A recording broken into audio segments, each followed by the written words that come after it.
Hey everyone! How are you? Let me know if you can Good, hear me. Mark. Hey John, Mark, how are you? Val, hey Bridget, good to see you all. Robert, thanks for joining today. I'm gonna move you here so we can see each other. Um, that's nice. All right, so we are gonna start with sadness. Now, here's the thing about today's class.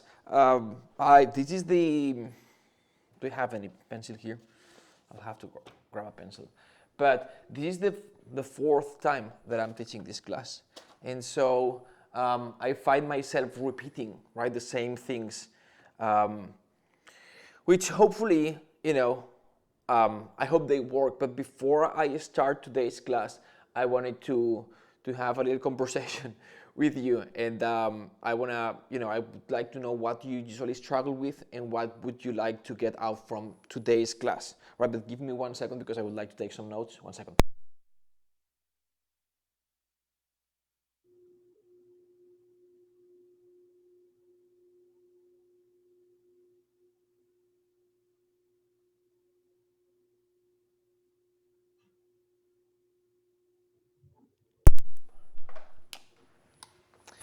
And and yeah, and hopefully this will make this class a little bit more effective. And again, I don't wanna spend too much time with this because I wanna get down to compose. And the class will go as usual, right? The theory, style definition, and then composing, and then me giving you some time to compose.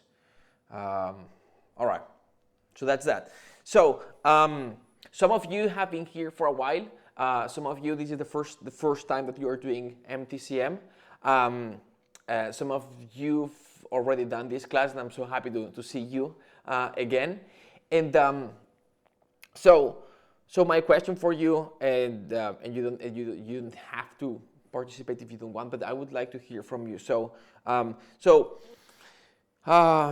so when you sit down right in front of your studio and you have to compose, what is, because that will help me shape the class, today's class. What is the thing that you struggle the most with? Is it you already have the template but you don't know how, what to do with it, to compose in that specific style, or is it rather more like you have like technical struggles, like, I have the library, but I don't know how to make it sound right, or I don't know how to, combine the different instruments, or I don't know how to load the instruments, or I don't have the instruments, or I struggle with the sequencer, or with what I would like to hear from you. Well, I struggle with coming up with the original theme. Uh huh. And maybe it's not just the chords or anything. It's more like um, having a base that you can build everything else up on. Because if you're going to orchestrate, you're going to add all these instruments. It's really, you kind of want that original initial theme to be clear and concise. Uh huh. Because I don't know, it's like finishing a fine furniture. If you have a crappy surface to start with, every layer you put on top just gets worse and worse and worse. So it's making that first theme or idea as concise as possible. It's hard to do that quick Yeah. for So me. so you're talking about the moment that you sit down and you have just a piano, Yeah, and then coming up with the theme, with the melody, with the motif, or whatever it is that you'll develop later on, right? right. All right. Cool. Okay. Good one.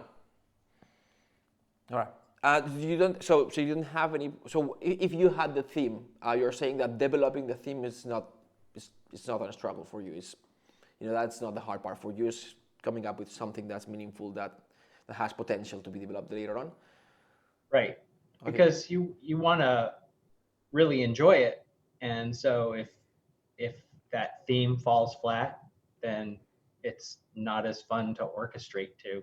Yeah. Yeah. But following up on what you said, the actual orchestration, well, that's difficult too. That has its own Mm-hmm. issues or barriers, and it's how I could just add a bunch of instruments, but how do you layer them? Bring them in slowly, create movement, have the piece develop naturally. Okay. Yeah. And I guess a lot of that's practice. And this is my first time really doing it hardcore. So It I worked on the love theme, and it was humbling. It yeah, right. It's that's it, at some point sort of it becomes an art because it's all those things that you mentioned, right? It's like the the development is it's hard by itself, but doing it in a natural way, so you're using the orchestration correctly, etc. Yeah. Okay. Cool. All right. Thanks for sharing. Anyone else? Hi, Mark. Hi, Mark. It's Mark. Hey, Mark. Hi, how you doing? Good. Good.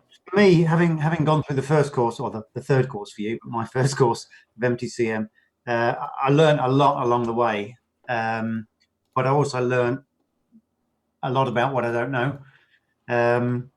What I continually struggled with, melodies fine, I can come up with melodies and motifs. It's the harmonic progression for me. I take hours and hours and hours finding the right chord progressions. Yeah.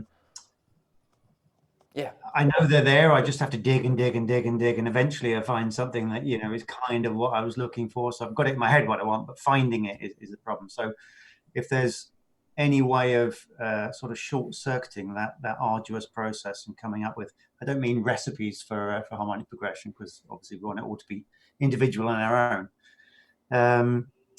But just some sort of better insight, I guess, is what I'm hoping to get out of the course this time around on chord progressions and how, because the harmonies are the things that really give it the emotion, and hit those wow moments. So it's finding those chords, finding the chord progressions for me. So what do you mean with you have it in your head, but you don't know how to get it out? Meaning, do you already hear what you want, and it's just trying to find those chords, what the chords are? Yeah. So typically, I guess my workflow is I'll usually find a motif and a melody that works, and I'll get some sense of how long it is and whether I need to repeat and vary it, and I'll sort of come up with that first, throw some piano, in as bass and maybe a few chords here and there to sort of get me going. And then I know the emotion that I want that melody to convey, because it's implicit in the way the melody works. Finding the chords to then really give it that lift and get that emotion out of it, that fits with the idea of what the melody is and how those chords actually underlie that melody and help it work properly and help that emotion come out, above and beyond just, okay, it's major and it's minor. And the progression, really, it's not so much, do I throw in a 7th and 9th, 13th, 6th, flat and 6th, whatever it is. It's the progression across that gives you that emotion, and then potentially moving between different keys and different progressions, and sometimes substituting chords in from different modes. And when you find that chord and you get it in there and it hits that note of that melody, and you just think, wow, that's what I've been looking for the last 24 hours. Yeah, right. It's taken me that long to find it. There must be a better way than just hunting around randomly. Yeah. Well, just even though it becomes easier with time, it's just so just so you don't feel like you're struggling too much with this. It always is. It's you're always trying to find the right chord, even though so you may see some people that it's faster, and but still there's always that you're always looking for sort of thing, like searching for that chord. So anyway, that's good insight. All right, cool. Thank you. Thanks. Anyone else? Hey, Mark. Hey. Hi, Robert here. Hey, Robert. Yeah, I'm quite new to creating orchestral music, and I've been watching your December Love video. Uh-huh. And then I noticed, like, in your little 1 minute example that you made, there's already a lot of development going on. Mm-hmm. And then I started analyzing it, and I basically noticed, okay, it's basically just the theme twice, but there was so much development, and that's really what I'm out to learn. Like, how do you use dynamics and different instruments and still make it sound like one, but still with all the development in it? So development, and then so you're quite new at orchestral music. What's your so how comfortable do you feel with the orchestral instruments and the orchestral families and how to use them and all that? Or is that something that stops you from, not knowing how to develop? Or is it something that helps you or makes you struggle a little bit more in this specific style? I'm just trying things. So yeah, I'm just like, normally I'm used to create like rock tracks and tracks like that, and I'm really comfortable with those arrangements, and I really know how to use guitars and keyboards and drums and bass and to combine them to create something. So I'm trying to see the orchestra kind of like a band, but I'm not sure if that's a useful way to go about it. What is your interested in orchestral music? Is that you wanna start your career in like film music or is it just because you wanna add orchestral elements to your rock music? No, I really want to learn this style as well. The style. Yeah, to Okay. really go into the orchestral film music and stuff like that. Yeah. Cool. Yeah. All right. So thing that I've needed, which I feel like you've given us in the last December class, and I'm just saying it just so you know that it works for me. It's very helpful. I've done lots of orchestration and lots of these things. The thing for me that was most difficult was, how do I start something new off from scratch? And I think what you've been giving us with style definitions and just ideas for like, okay, with the action mid intensity, you start with, a motor with these cellos. So I was like, okay, now I can start something. So it's those kinds of things that have been really helpful for me, and would love to continue to. Awesome. More. Oh, yeah, awesome. That's great feedback. Because sometimes I'm like, this is just a way to start, right? And it's maybe not the perfect one, but sometimes it helps having it there. And sometimes I was like, should I include the steps or not? Because so sometimes helps, sometimes limits. And so your feedback is just very, very helpful, because for me, a reason to continue giving like the steps. And it just I think it's really helpful, because then we get sort of practice like creating something, and then later we can come up with, okay, maybe I want to do the same kind of thing but with a different instrument. Yeah, that's awesome. Great. All right. So, my sequencer keeps crashing for whatever reason, so I'm gonna start a new session. That's it. Anyone else while I open this? Otherwise, I'll just start a blank session. Mark, it's Mark again. I'll sort of reiterate what John said, the orchestration as well, and the art of orchestration and using the right instruments, and how you develop a theme across the entire piece, across different instruments of the orchestra as well. Because your template is it essentially BBC? Or do you have more? So it's like, okay, here's my orchestra, or how? Yeah, it was the BBC, but I think we've just been discussing online about the limitations of that. It's not very multi. You can't layer them. There's no ensemble, so you literally take every instrument and treat it separately. So I've got some more strings and brass now, and I'm using different libraries. All right. Yeah. Cool. All right, so let me just at least load the piano here so we can start talking about this. What do you think about orchestration? While I open this, I'm gonna import track archive. These ones, just for now. So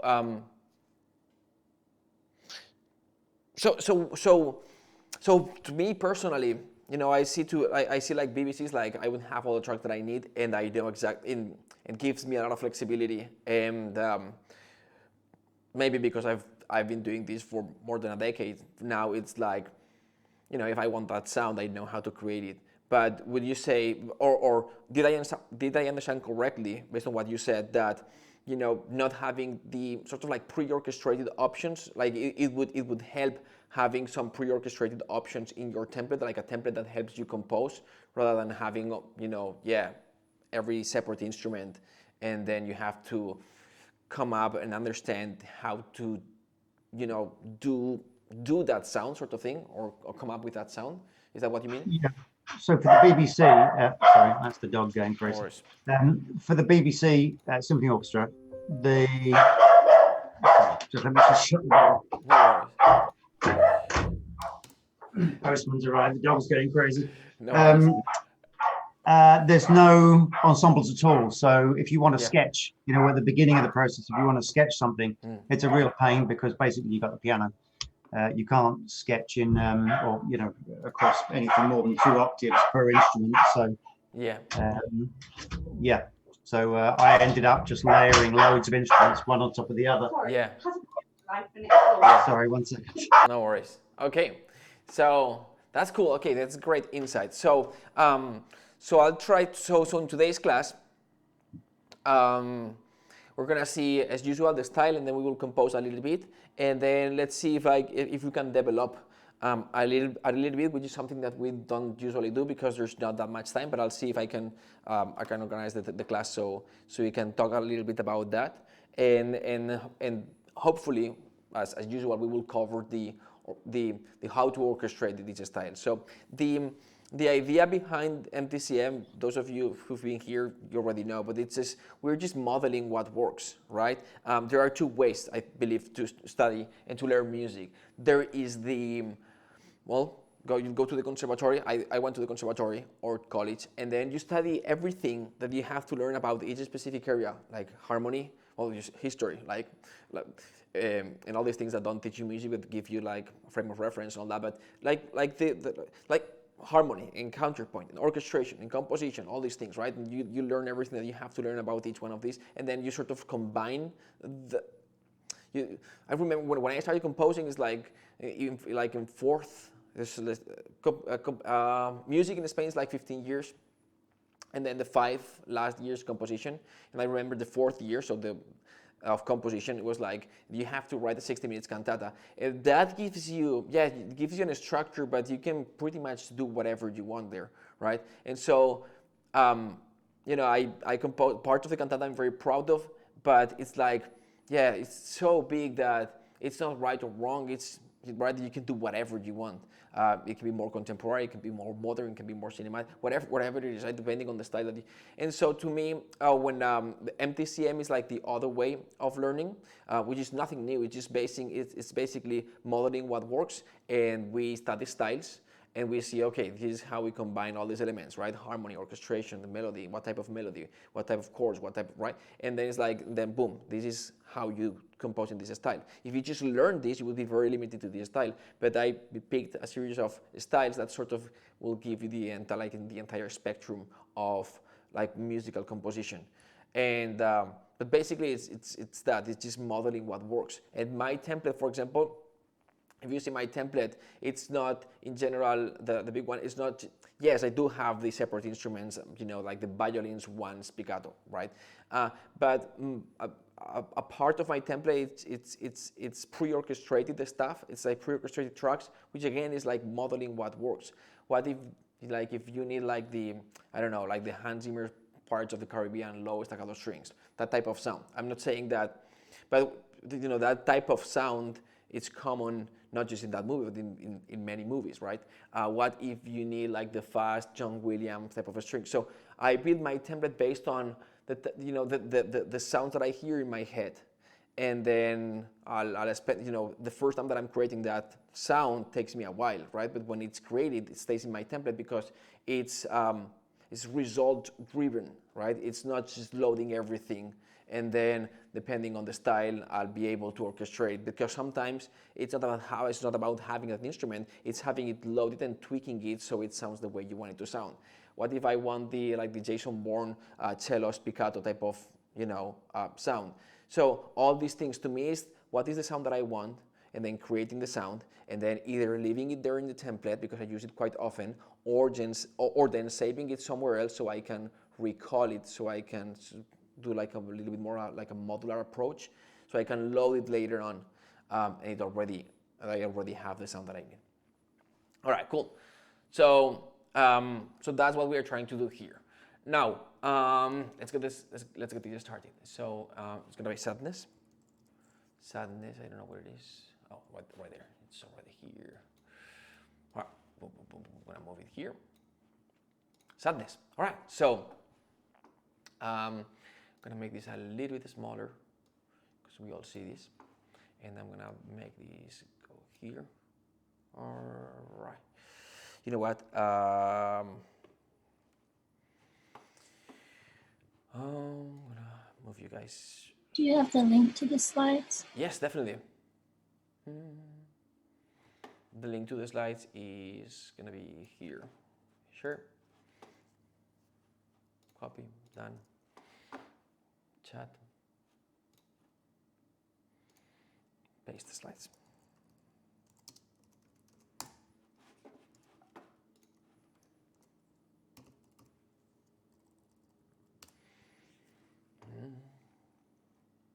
All right. All right, so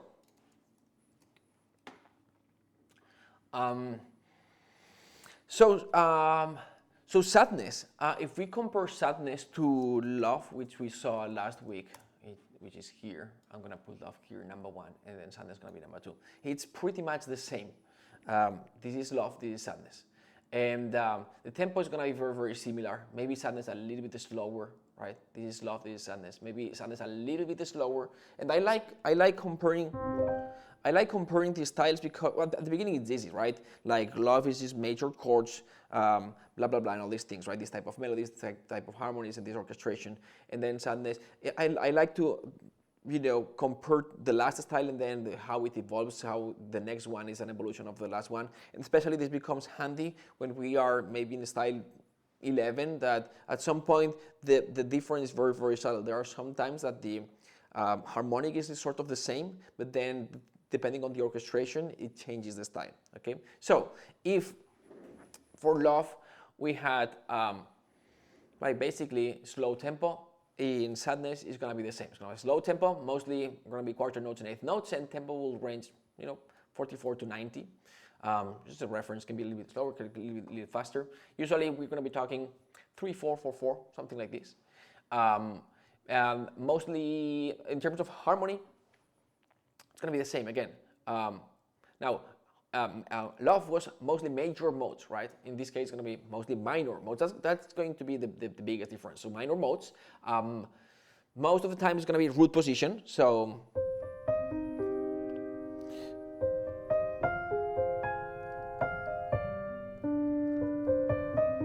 right, this is the first, so C minor, F minor.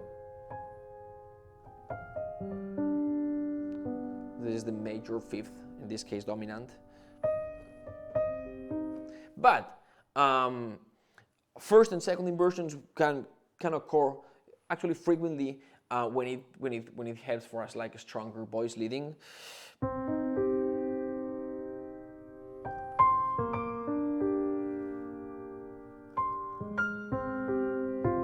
Right? So I was doing like C minor. This is G minor, G minor, but it's the first inversion. This is F minor, first inversion again. And you could see how the bass was doing.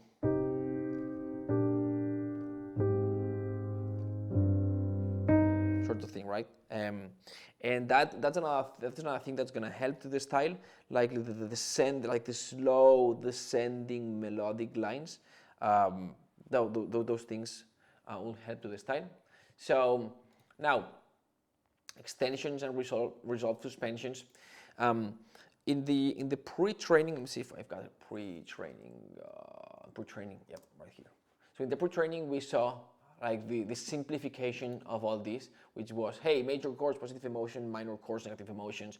If we connect them like the diatonic tonal traditional way, love, positive emotions, and if it's minor chords, sadness. Now, if we don't connect them the traditional way, like we do, we move it by thirds, like parallel movement, going to another key, etc., right? Then with major chords, magic, fantasy, blah, blah, blah, all these things, right? Now, and then we talked about adding extended notes, which is what we're talking about here, right?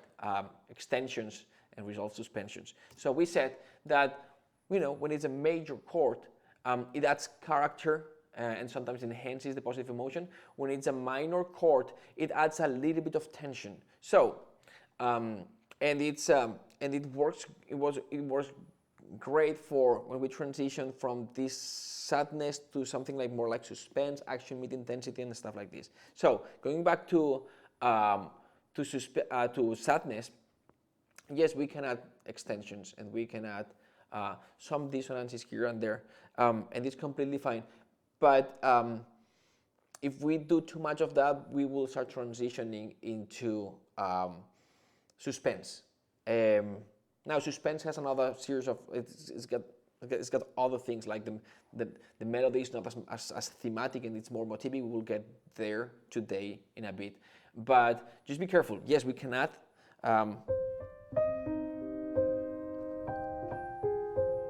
Right. Wasn't like a 9 really. It was more like so this is the F. Sorry. C minor. This is the 9th of the F minor chord. It's more like a 9 that resolves to an 8, right? This type of things. So just be careful not to add. So these extensions work well. Is the 6th.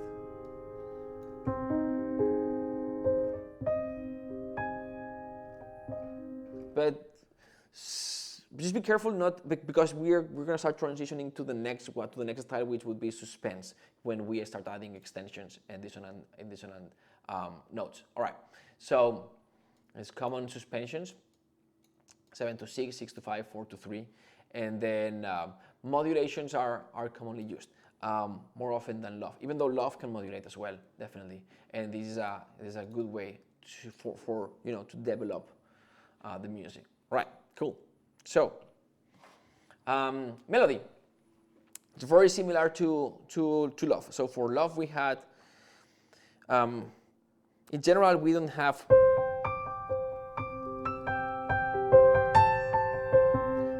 that much, we don't do those jumps. Yes, we can do them, but then it works more like an accompaniment. If we have a melody, usually we'll have things more like passing tones and all this, like.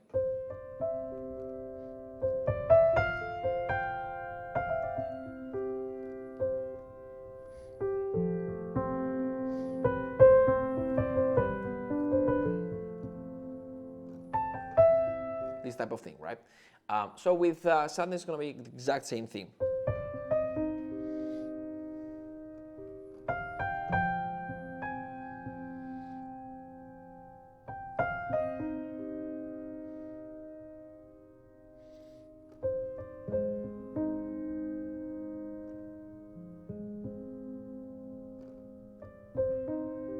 Right, this type of thing. So mostly minor modes. Themes are frequently restated when modulating, mostly diatonic, predominantly using chord tones. And if we're using non-chord tones, we're going to be passing tones, neighbor tones, and suspensions. And the counter melody can occur, and when used, we'll use rhythmically. This is the exact same thing that with love. Rhythmically contrasting, just to create separation. Okay, now the orchestration. Okay, so orchestration, again, as with love, if we reduce this to the minimum, we would start thinking piano and strings, basically. Piano and strings is strings giving support and piano doing the melody and a little bit of movement, right?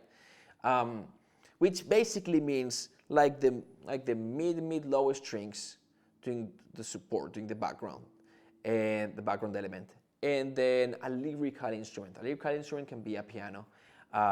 It can be a woodwind, a solo woodwind instrument. It can be a solo string instrument like a cello, beautiful for sadness, right? It can be a solo horn. I'll read this in a second. Just bear with me. Now, this is if it's small, right? So if it's small, then we're going to have that. If it's a little bit bigger, then we will go to, for the melody, we will transition from that lyrical instrument to maybe a section. Instead of having like a solo cello, we can have the cellos section, right? Or the violins one, or the viola, which has a little bit more of a darker type of tone than the violins. It's a little bit brighter. Even though the violins will work just fine. We can have maybe let's just stop there. So that's for the melody. If it's a little bit bigger, instead of a lyrical instrument, we'll have maybe like a section. For For the accompaniment, we will have the strings, the mid-lower strings, and then we may add a little bit more so we can give support to that bigger statement in the melody. And maybe it's the strings and some soft low brass, like maybe the trombones and the tuba, or maybe the strings and some soft woodwinds, like maybe like the clarinets and bassoons, right? So that's for the background. Now, if it goes bigger, for the melody, we're gonna have a combination of that section, like violins 1 or violins 1, 2, and violas, with that lyrical instrument that we had at the beginning. Maybe we can have the violins 1 and a flute, or the violins 1 and 2 and 2 flutes, or a flute and oboe. Maybe we have the violins 1 and 2 in octaves, and then we have woodwinds in octaves as well, right? So that's for a bigger statement. And in that case, for the background, to give support to that, we may have the mid-lower strings. Maybe we can enhance. Maybe at the beginning we had like the violas and cellos, and then this time we can have violas, cellos, and double basses to expand and to make the background bigger and like a bigger statement. And we can add the low brass, low soft brass, and woodwinds at the same time. So maybe we have the violas, cellos, and double basses doing the background, and we have the violins 1 and 2 doing the melody in octaves. The violin 1 and 2 in octaves for the melody is doubled by some like high woodwinds, maybe flutes and oboes, and that would be enough. Maybe in a climatic moment we can add a trumpet, right? But in general we would keep that way. Maybe we can add a piano to that. We can have a counter melody with the horns section, maybe. And then for the background, we can have maybe the violas, or we can have the horns and the violas for the counter melody. And for the background, we can have the cellos and basses with some support of the low brass like trombones and tuba, and some and bassoons maybe. So that's basically what it says here. So for harmonies, can be played either by the string section alone, or a combination of lower strings, viola, cello, and bass, low brass, and low woodwinds, depending on the size, right? Now, harmonies are often enhanced by the harp playing arpeggios. So to add a little bit of movement, we can have the piano or the harp, or piano or the harp. We can have the celesta sometimes here and there. Careful with the celesta because it helps creating that magic fantasy type of sound. It works with love as well because it has a little bit more a brighter type of tone. The harp works better for sadness. Celesta could work if we use the lower register, which is not as common for the celesta, but it has that a little bit weirder, like darker tone. Now, if it goes bigger, we can add choir, but careful with choir because it can sound ominous sometimes, and we want that. So choose the right word or the right vowels. Try not to make it too intense, so it's gonna be soft choir in general. So like M's are gonna work better than A's and O's because it just makes it bigger and more ominous. M and U's will make it softer. And then for the melody, again, we can start with a lyrical solo instrument, a woodwind, a horn, piano, a solo violin, all that. And then if it's a little bit bigger, we can have maybe an entire section, violins 1 or 2, or the violas, the cellos. If it's a little bit bigger, then a combination of the entire section and the lyrical instrument. And then if it's even bigger, then we can have multiple strings in octaves plus woodwinds doubling and that all that. Cool. All right. So the step by step. So there are two ways of doing this. You either I generally come up with the melody first, and then what I do is I'll write. So I'll come up with the melody and then the harmony. I'll do a piano sketch, and then after I do that, usually I either record the background, whatever is gonna be there in the background, maybe the mid-lower strings, and then I re-record the melody on top. But I'll use the melody from the sketch as reference. Sometimes I just record the background and I don't have the melody as a reference, but pick the way that works best for you, but understand that when, if we created the score and the orchestra was recording, they are performing the melody and the background at the same time, and they are listening to each other. So there is no melody without background or background without melody. You know, they go together. So they emotionally go together. So it's important, like if you record the melody for the sketch, to treat it as a sketch, and then record the background, then re-record the melody, like responding to the background, or the other way around. Make sure that you have a melody that works, and then do the background for the melody. So then make sure that they go together. All right. So again, this is the step by step. You can change the order of 1 and 2. Now, for those who are here for the first time, I've got this thing, which is a way of sort of like describing the different musical layers. I like this. It's just how my brain works. When I'm listening to music, it's just, and I'm sure it happens to you as well. You're constantly analyzing what's going on, right? And so, which sometimes makes it very hard to concentrate on other things when there's music in the background. My brain always goes like, okay, there's an element that's creating direction, whatever it is, right? There's something that's the most, like the most important thing, or like the biggest statement, whatever, like something that's creating direction, that's moving me from point A to point B, right? Like, right? What I just did, the thing that created direction was not this. No, it's whatever takes you on a journey, right? Usually it's gonna be a melody, but it could be something else. It could be something like, it could be a chord progression that starts a little bit like more open chords to more dissonant chords. It can be a crescendo. It can be an accelerando. It can be a swell. It can be whatever thing, right? And it's not like it's something that creates direction for like 30 seconds. You know, we've got something that takes us in a short journey from here to here, and then there may be another element, like, I don't know, like an orchestrated stinger sort of thing that's creating that crescendo that's maybe 7 seconds, right?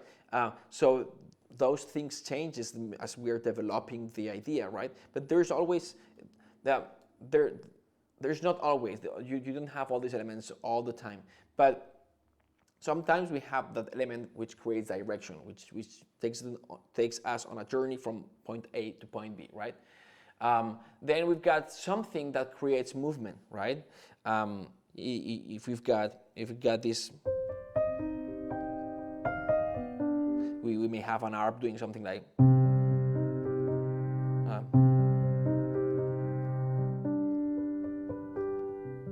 in the background, that's just it's just creating movement, right? It could be something more obvious like percussion, something that's creating sort of like the pulse or the motor of the music. And then there's the other element that usually it's not as noticeable and it's not that obvious, but it's the background. I call it glue sometimes, right?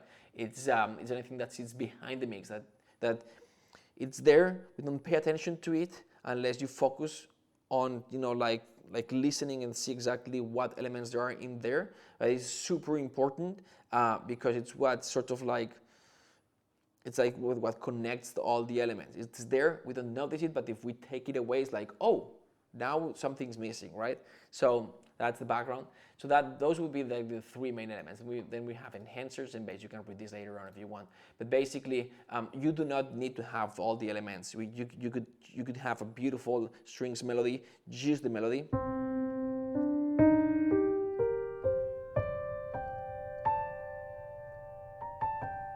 Right? It's just that's creating direction, and we don't need anything else. So depending on the outcome, the emotional outcome of the piece, we will choose to use one or the other or the three of them at the same time, or the five of them at the same time, if it's, you know, this big climatic moment. But it's a way of seeing the music and lowering the pressure on, you know, so focusing on what chord should I use, right? What progression, what melody, how do I combine them together? And so take a read at this if you want. And when I have the step by step, I always talk about these things, right?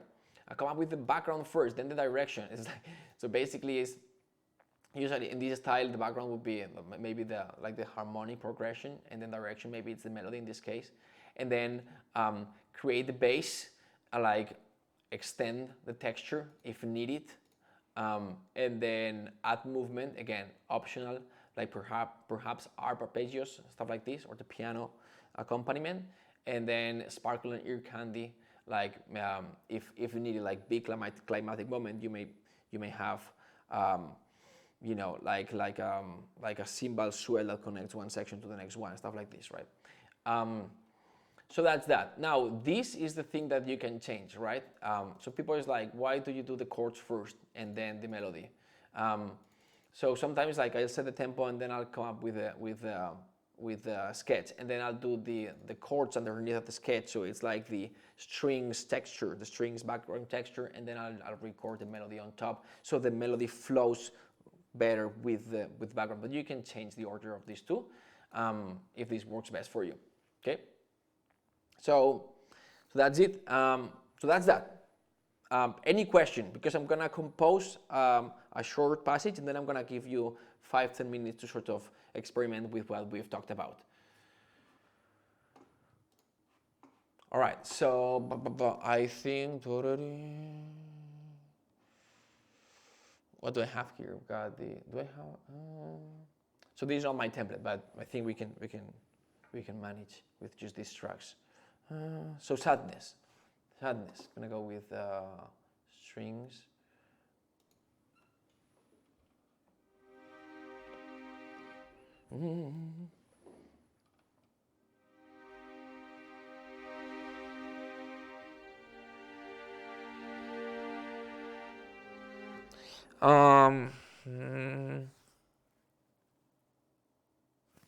You know what? I'm going to load.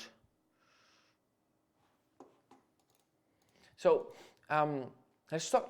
I just wanted to do like a quick mention, real quick, about timbre and how important that is. In fact, in the pre-training, which is here, I mentioned when orchestrating how, you know, that links how to combine the different instruments. And I said, hey, group by color, right? That's the most important thing. But if you don't know what instruments have a similar color, well, you've got a few tips here. Maybe you can double by like similar structure, like brass instruments will work good together, like a brass built instrument, like a brass built melodic instrument will go well with a brass built percussion instrument because it's similar quality. Then you've got the waveform, and then the emotion, right?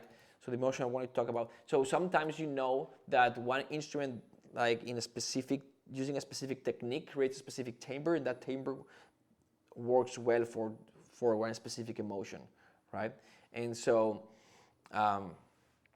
like for example, like the cello sul ponticello tremolando, right? They create that eerie type of sound that maybe works for horror type of thing, right?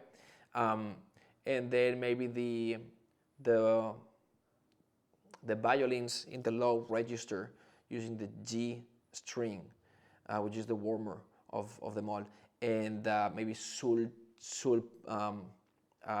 tasto, which is so let me just show you the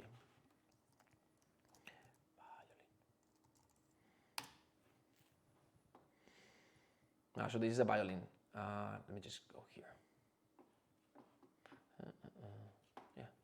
So this is sul ponticello. This is the so sul ponticello would be sliding the bow closer to here, and that creates like an eerie type of sound, and then bowing the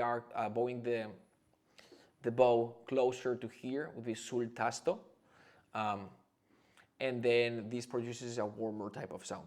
Now there's a technique that's flautando, which is moving the bow real fast, but not like a tremolo. Like tremolando is with pressure, flautando is without pressure, with like big, fast, long bows, and it creates a flute-like sort of sound, and it's very, very warm, and it's very, very nice. So that type of sound with minor chords and stuff like this works with this, would work good with this style. So I don't have it loaded here, but let me just, I'll load it. Let me just, I'm gonna duplicate this one. I'm gonna move this one here.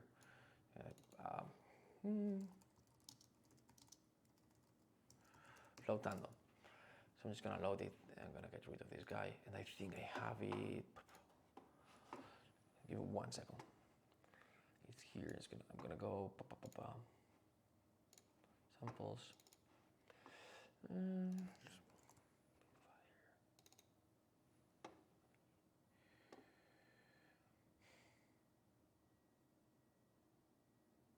In fact, what? Give me 1 second. Instruments.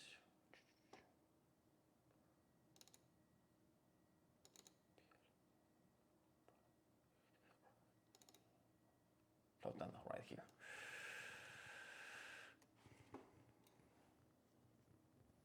It's an old. Yeah, this will do. Cool. So let me see.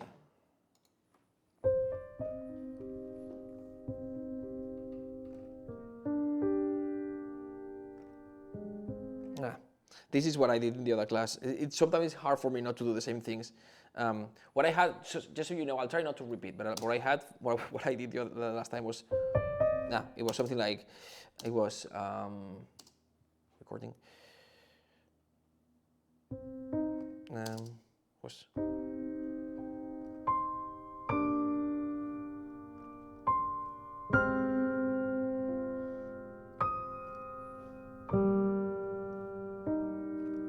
something like this, which, let me see if I have it somewhere.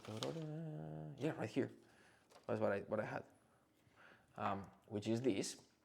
And I'll try to come up with something different, so it's not the exact same thing. But this was C minor, right? And then the melody. And then I had the G minor, first inversion.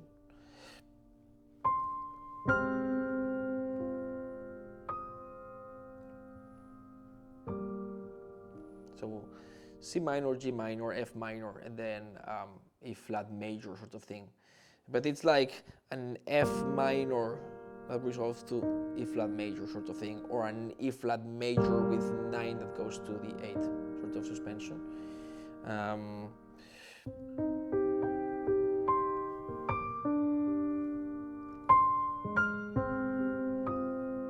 And then here's like 9th, parallel 9th, which is weird but works. So that's what I had. Let's see, I'll come up with something else, and then I'll give you some time. Try to, I really like this descending line. Sort of thing, but I'll see.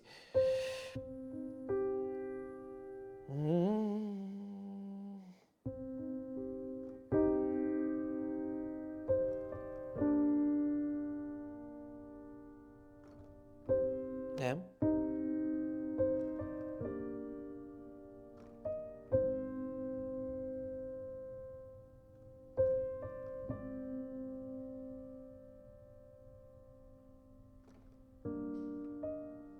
I like this. I don't know where it is, but I like it. So this is what I just did, this retrospective recording. I like the idea, but I figured, I don't know if I'll be able to come up with this again. And so I just hit R, which is the key that I've got assigned for retrospective recording. And let's see if this was.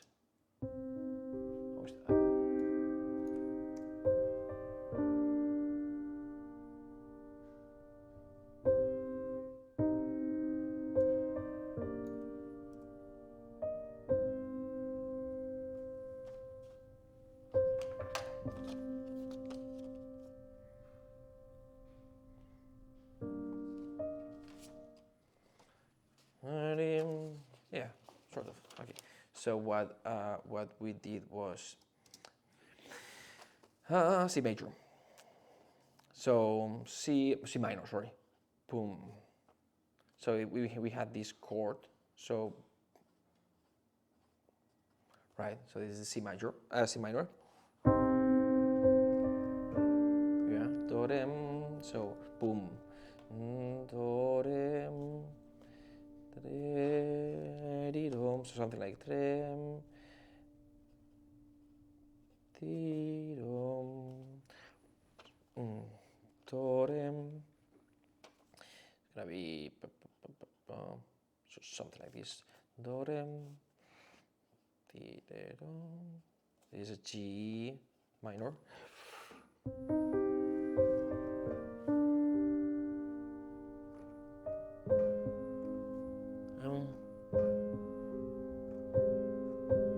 You know what?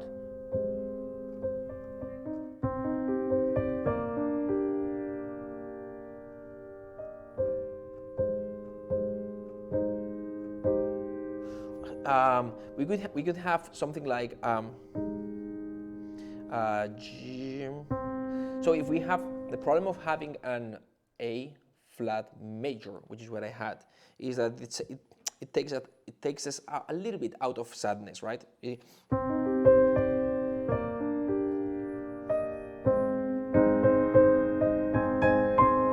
It's a little bit uplifting. So if I add the seventh, the major seventh here, what we are doing here is that it's like having the C minor chord on top of an A.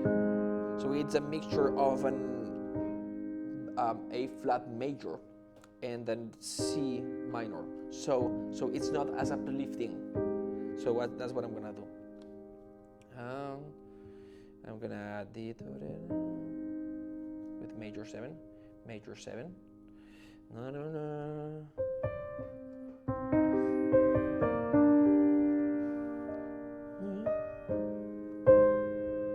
And then what did I do?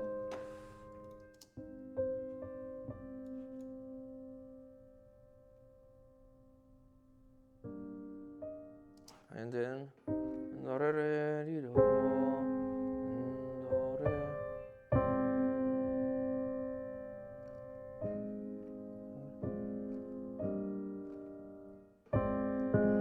Do, re, re, do,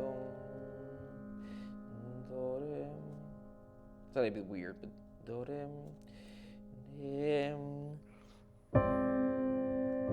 so we've got the F. You don't have to go that F minor. So F minor with first inversion, and then resolves to there's a G with like this the 6.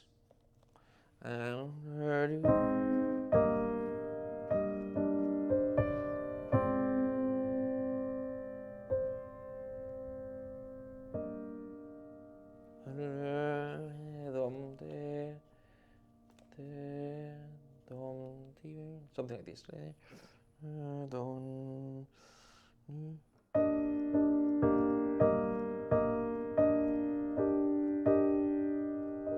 Let's see.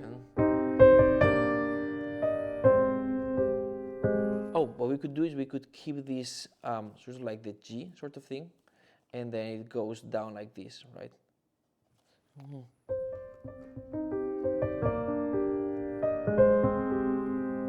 So this is an A flat.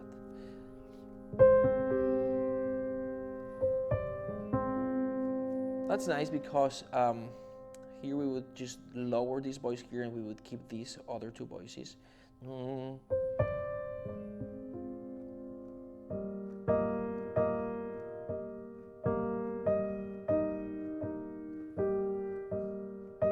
Let me see.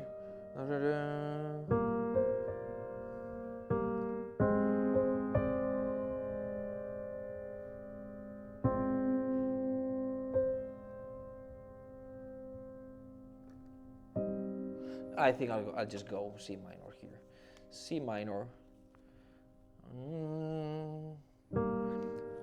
Like a second inversion, right, with the G.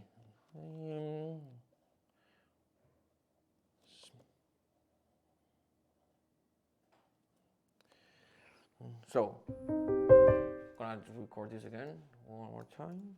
move you out of the way. There's, let's see, there's.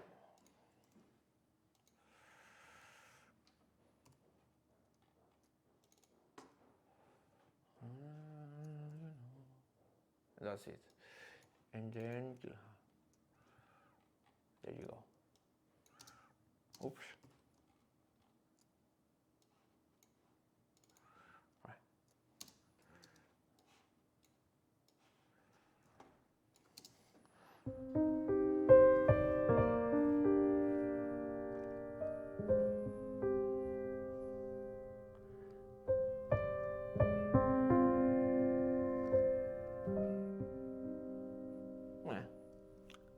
Nah. We've got an ascending line here, da da dun dun dun sort of thing. The melody doesn't progress that much, but you see, this is not a great. I don't think this is a great motive, a great theme, a great melody.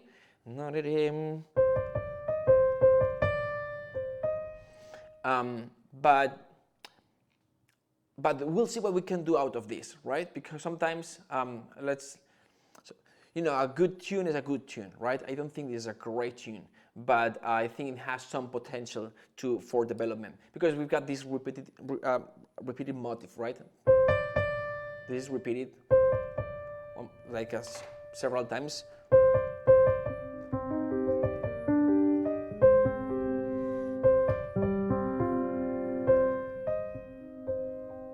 And let's see, then we can develop.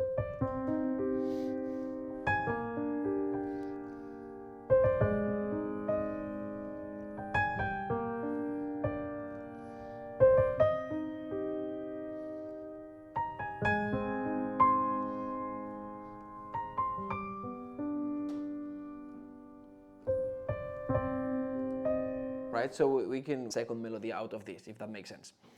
Cool. I'm not very, very proud of this. It took me forever though. Cool. I'm gonna give you some time, and let me know if you get any question before I set the timer. 10 minutes. Just for the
20 seconds.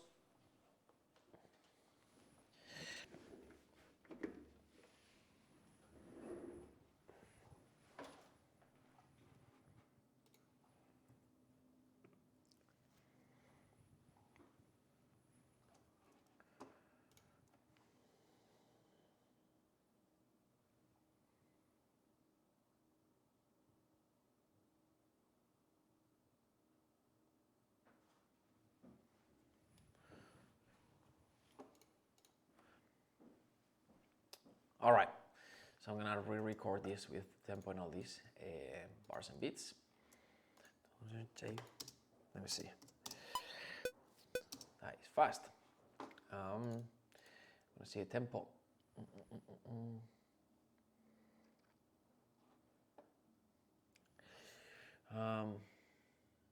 Tempo track up here. A little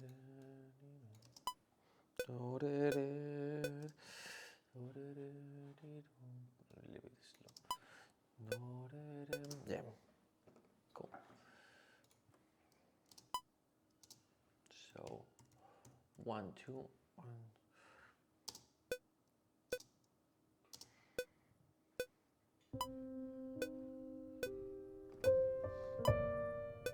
Ah.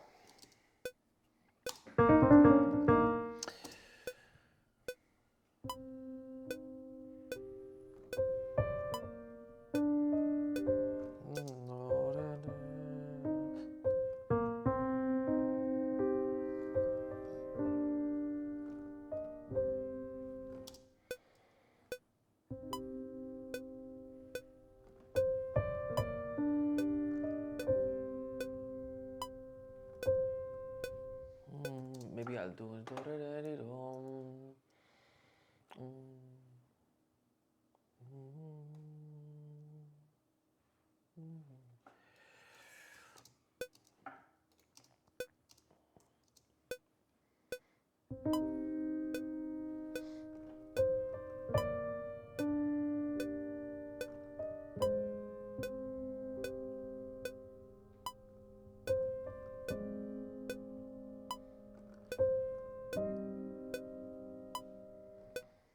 Yeah, okay.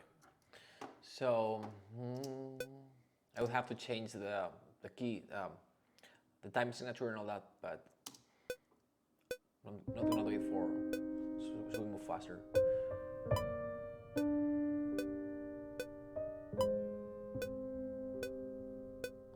One, two. So we have a 2-2 here, and I can do it. Add track, signature. Then here would be is a 4/4, yes, and this would be a 2/4, and then here a 4/4. Whoa, what was that? 2/4, yes, and then here, so.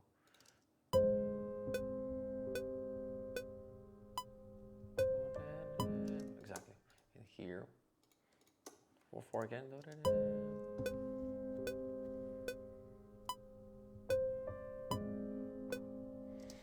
I'm gonna record the strings, and then I'm gonna develop it real quick.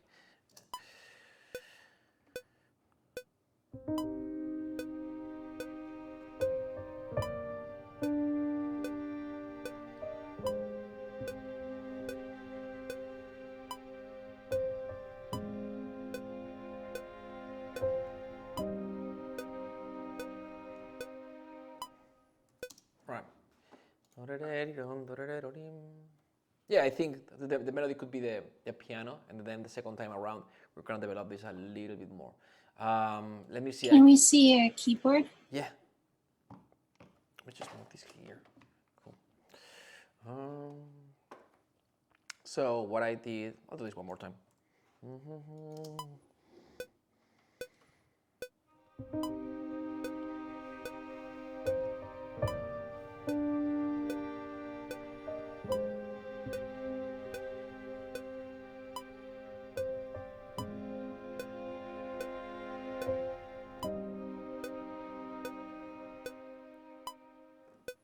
Yeah,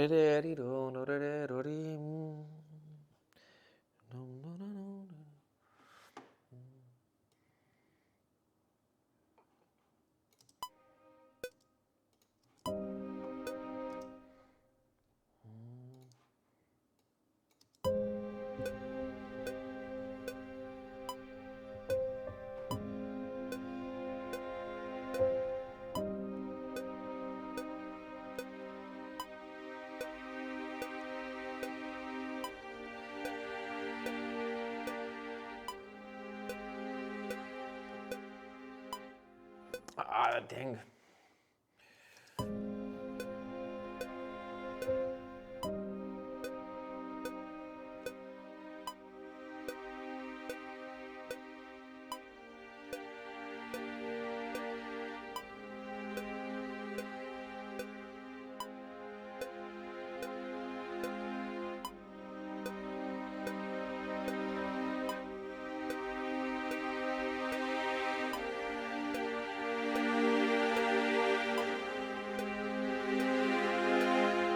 I messed up at the end because it was very, very hard.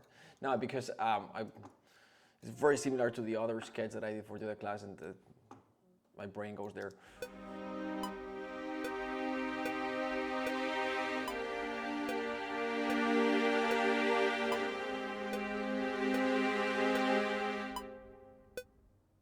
You know what? No.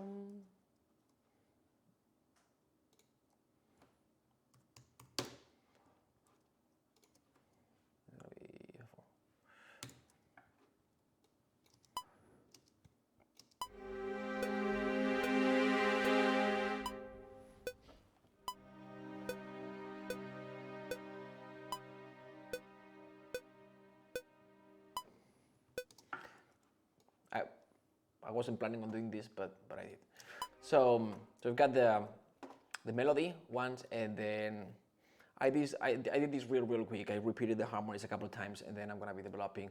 I've got an idea in mind. So I've got the development already figured out. That's why I was able to record all this, and also I don't wanna make this class super long. So for now we have.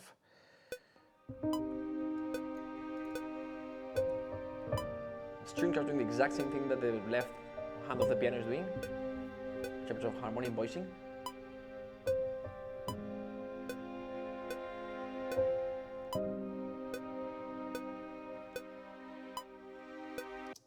Maybe if I had.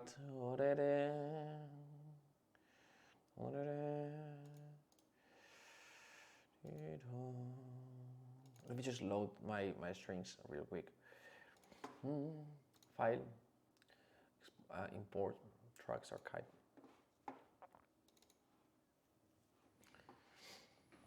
Yep.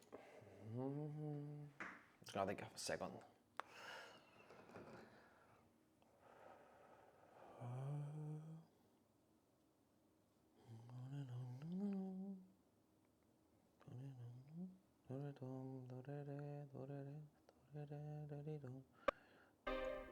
All right, cool. Strings. Out.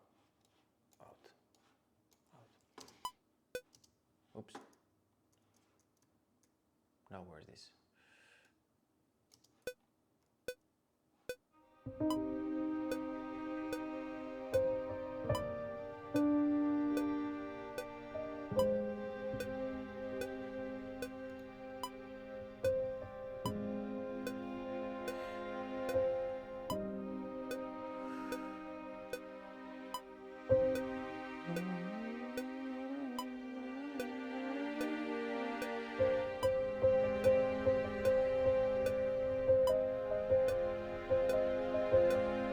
Yeah, something like this.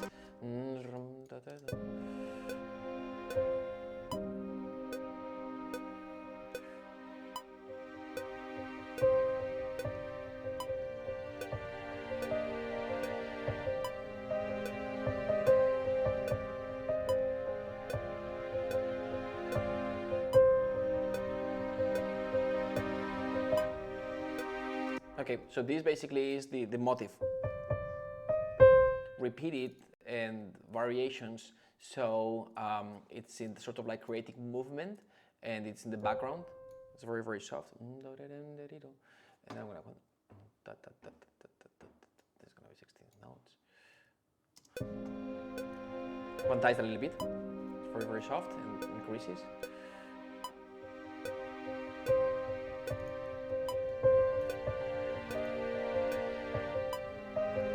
Let me just compress the velocities a little bit.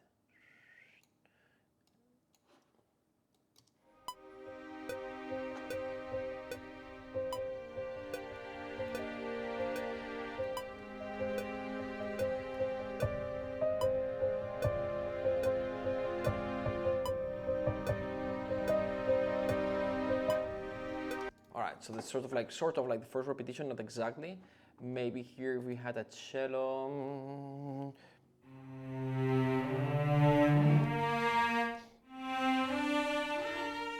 Maybe, let me see, if I did like a cello solo.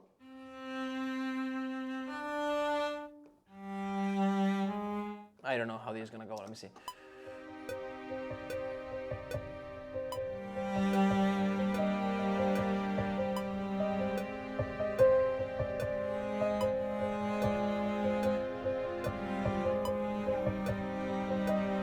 Let's see. So here's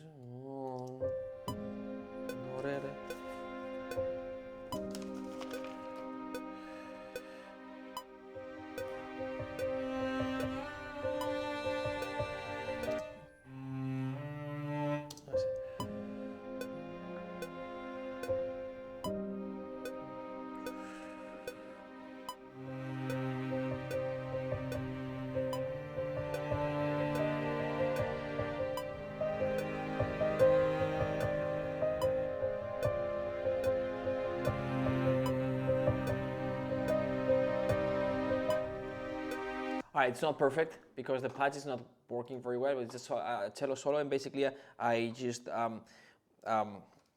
expanded the motif. So it's C, D, E, C, right? So basically that's what the cello did: C, D, E, flat, and C. It's not perfect because some of the notes didn't sound, but it's okay. I'm gonna enhance this a little bit with some lower strings.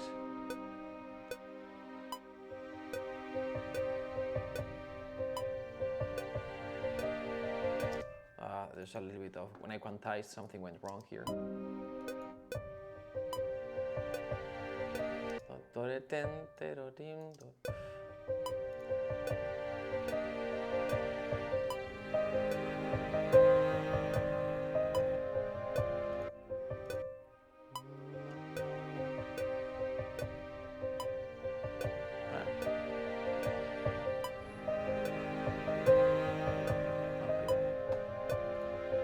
Enhance the low with low strings.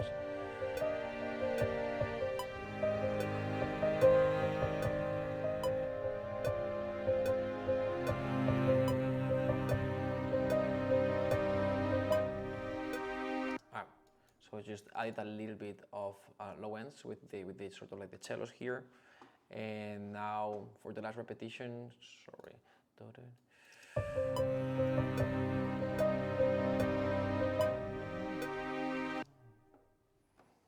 We could do something a little bit bigger. So we've got the melody.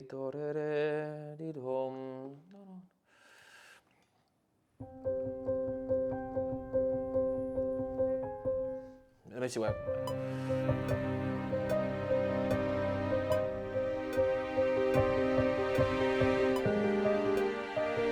Yeah.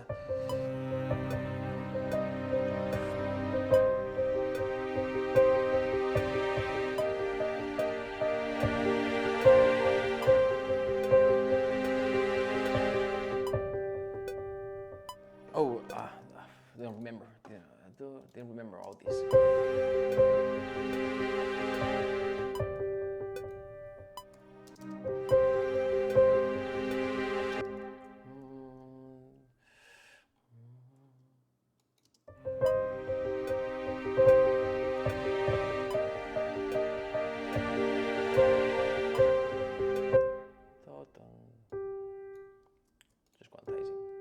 quantizing a little bit. Do, do, do, do. Yeah.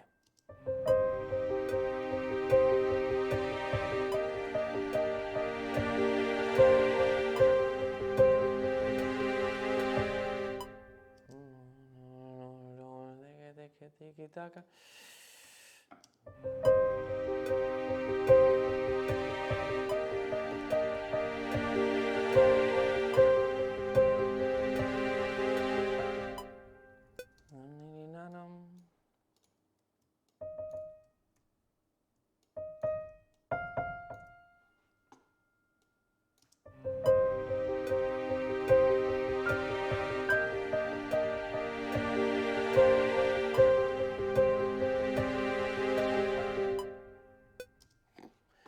It's not perfect, but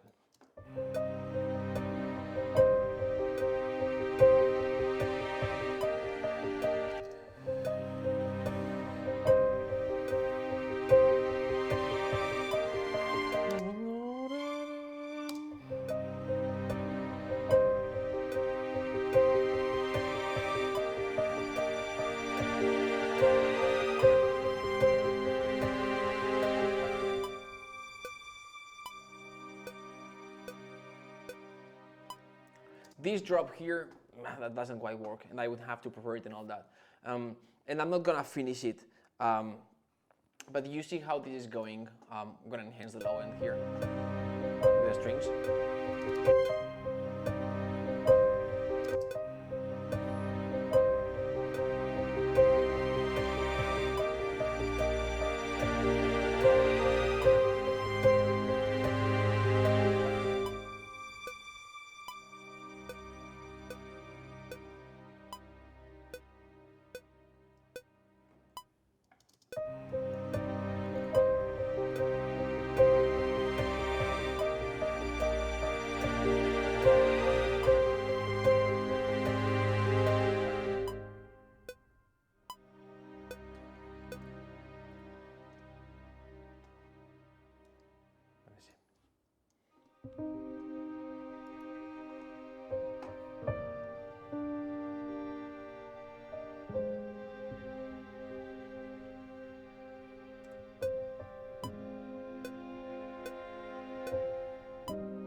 Oh, dang.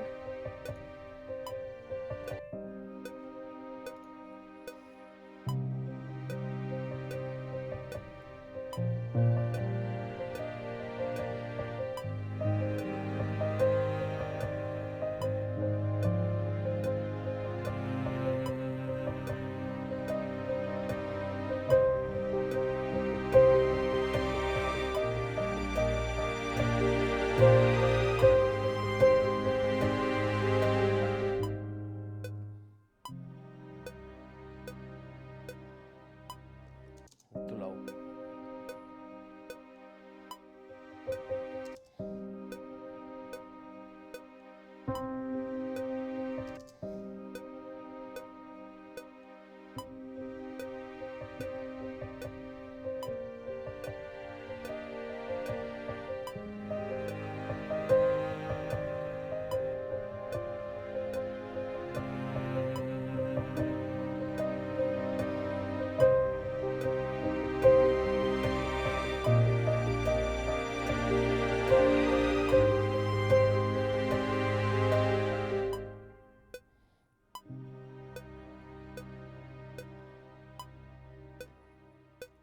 I had a little bit of movement here and there.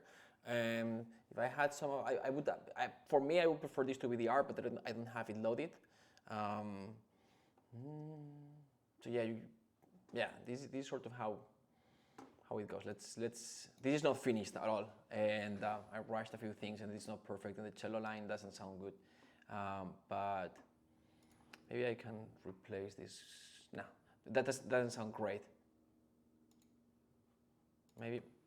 Well, to me, this is the really interesting part, because you're taking that theme which you laid out, and you're not entirely happy with it. Whatever, that's fine.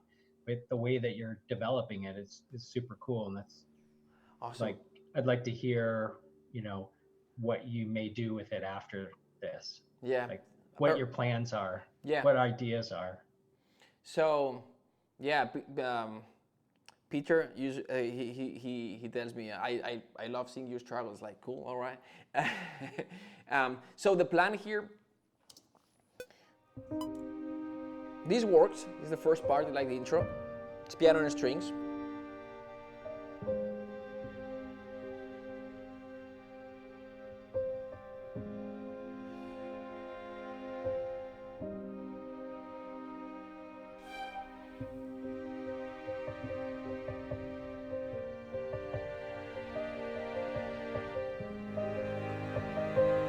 So I would like to introduce the arp of the second, like the second repetition, like the arp here.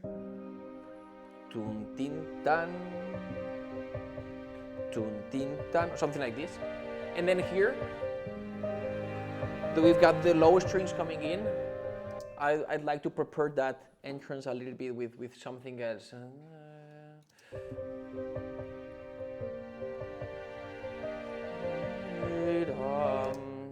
So I could prepare this with three, just with the.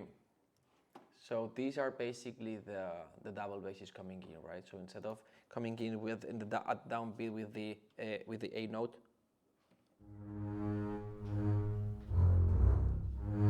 maybe I'll introduce.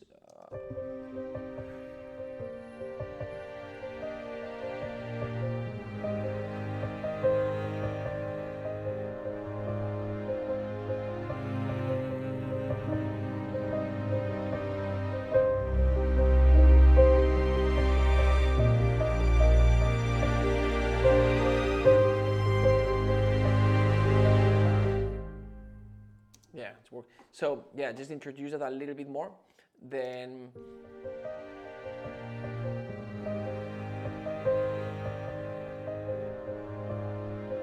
so improving the cello line for sure. Oh, I lost it.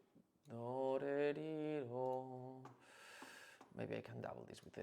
So that was a cello solo.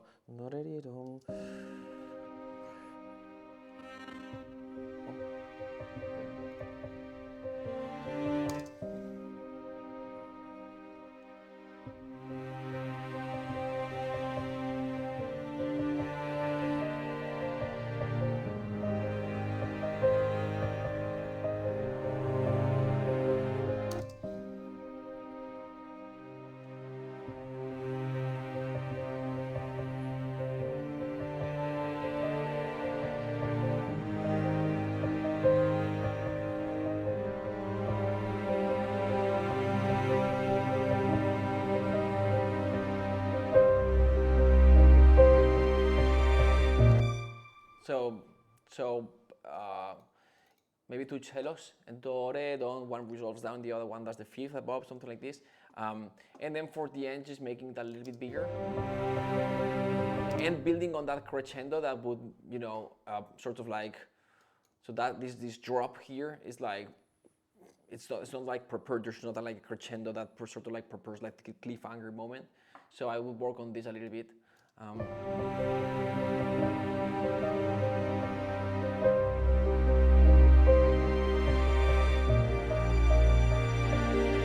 Let me see.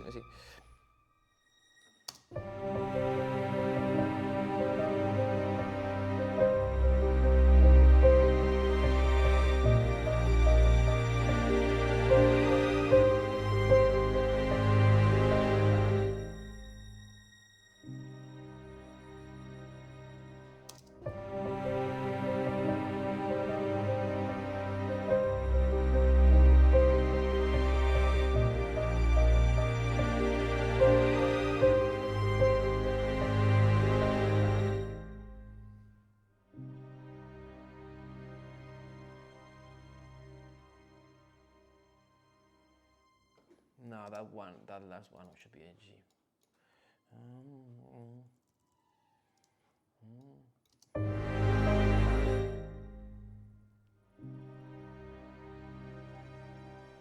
Nah. No. So yeah, enhance this part a little bit more. Let me see what I would add here.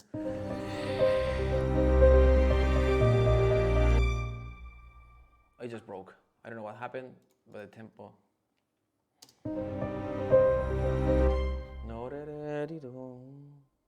I would have the arp a little bit more here. We've got the full strings.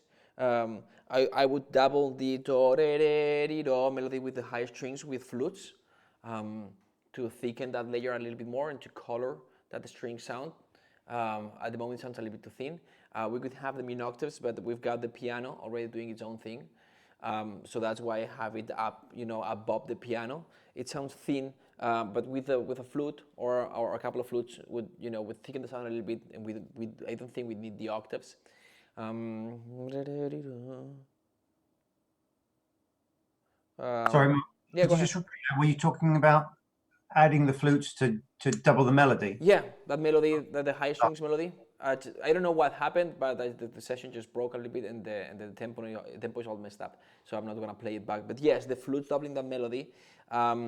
Maybe we could have the bassoons doubling the descending low strings line, just to add a little bit of weight there as well.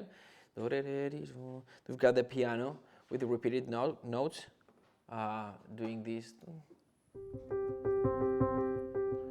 We could have the arp doing arpeggios. So then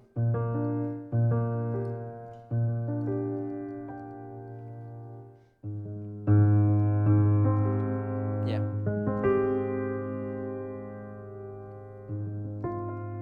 And then so something like this for the arp, or maybe ta ta ti ta ti ta ti ta ti, something like this.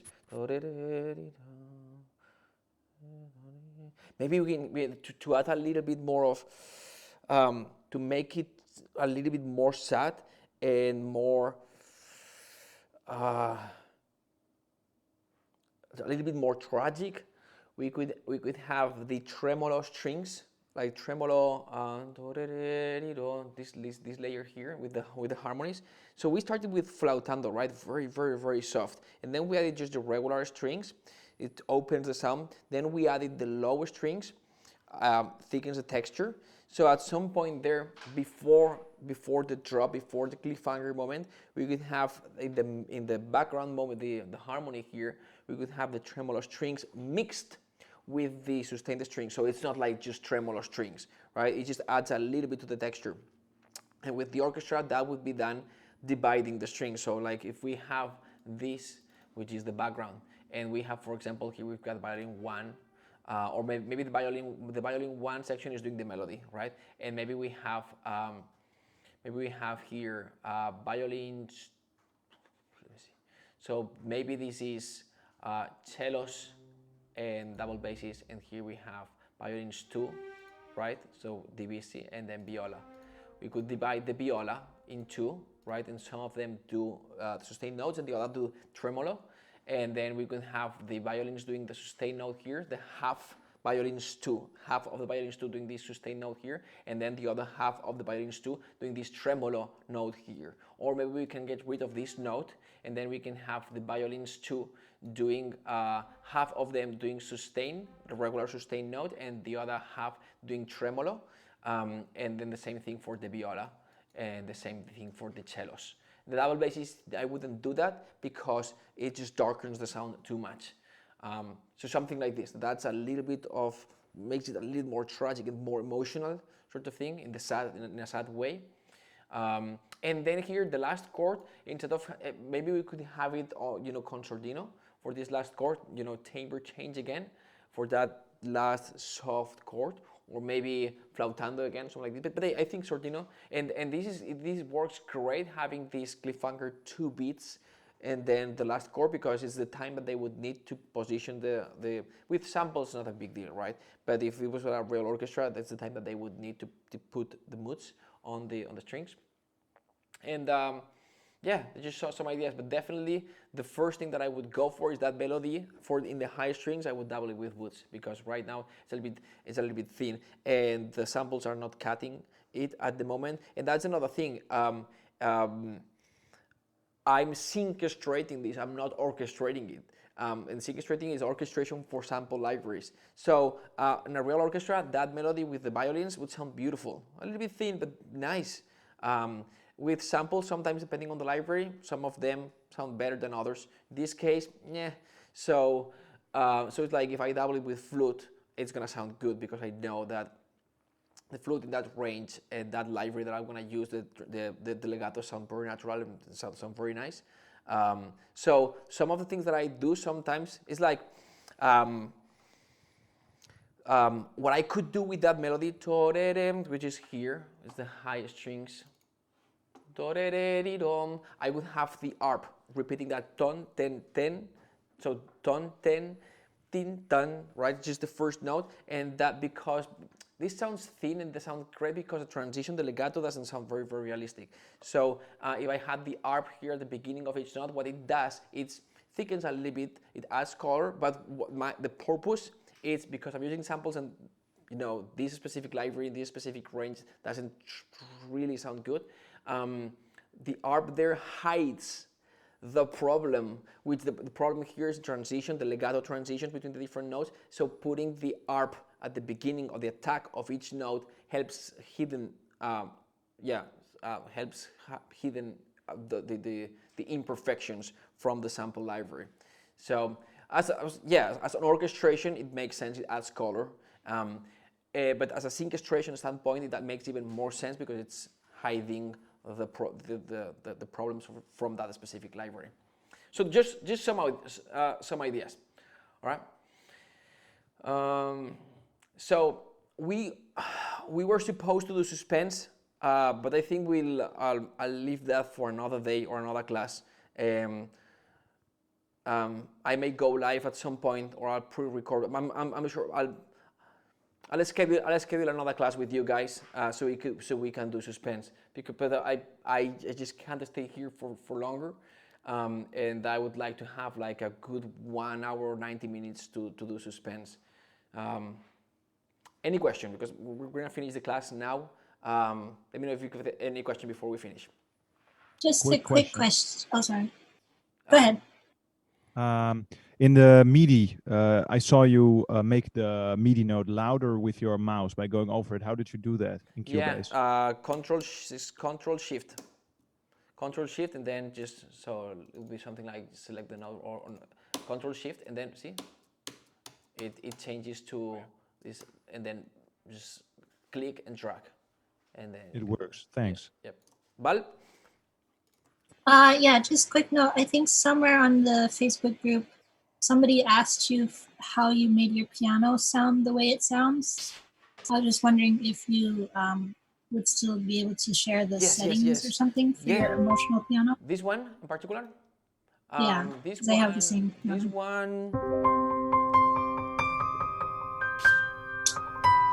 This one has nothing other than just the piano.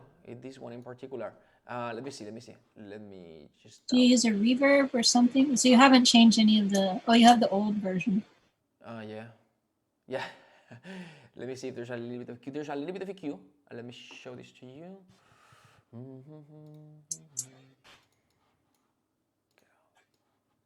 Got a little bit at 232, and then everything below 20. But other than that.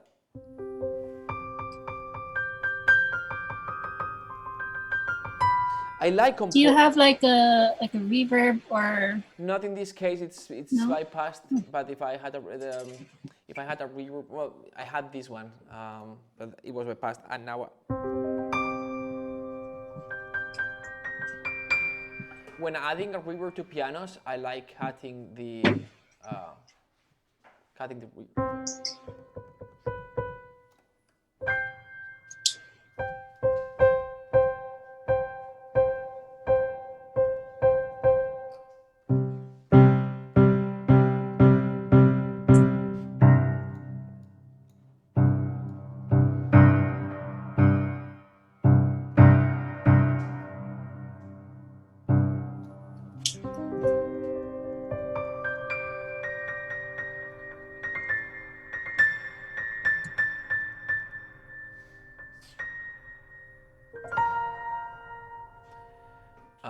Yeah. So yeah, for the piano, when I add a reverb, I like cutting everything below, 2, 300, 400, something like this. I'm cutting everything below 300, not everything, it's a very soft cut, a 6 dB per octave cut. So there's still a lot that goes through, see this yellow line. If it was like a harsher cut, it would cut it away. Still, some of it goes through, but anyway. Let me, what I'll do is I like compressing the piano quite a bit. I'll open my main template and I'll make a few screenshots of the. Thanks for reminding me. That was someone from the like months ago. So yeah, I'll take a few screenshots of how I process the piano in my main template. It goes through tape emulation, which it colors the sound a little bit and then cuts some of the transients in a very natural way, like a tape sort of compression, very subtle compression. And then I do something else. I compress it, but I don't remember exactly what compressor I'm using. So let me just distressor. Let me just load the template which was crashing. Let me just reboot the computer and then maybe I'll do a video and I'll explain what I have. Cool, thanks. Yeah, no problem. Thanks for reminding me. Mark, I think this was John prompting for that last bit where you went over everything and said what you would do to finish it. I thought that was a really useful. It'd be great to do something like that on every, if time permitting, on every piece. Maybe the last 5 minutes or so to say, to take this from where I've got it now to a completed version, a fully orchestrated version. That's a great idea. 5 minutes on that would be great. Yes, because that would expand. Yeah, that will give more insight without me having to go and do it, which takes time. So yeah, that's a great idea. Yeah, I'll take that. Okay. Awesome. All right, everyone. Thanks for joining today. I had a lot of fun. I missed you guys, and I'll see you and hopefully soon. I'll schedule another class with you to do Suspense, and then we have the next week, and then this Friday is the one-on-one, the reviewing the feedback on the assignments. If any of you, I'm doing the Spanish class, and I posted the assignment for you guys as well. If any of you from the past classes you want me to review any of your cues, even if it's something that you did a while ago, just upload it. It's the same folder that we always use, so you'll see some of the old assignments. Just upload there, and I'll just look at the timestamp, and I'll be glad to spend some time giving you feedback. All right, cool. Thank you so much. Hey, Bridget. Hey. How are you? All right. Good. Good to see you. Hope this was helpful, and I'll see you soon. Have a nice Wednesday, and have a nice week. Bye-bye. Great. Thanks, Mark. Thank you. Thank you.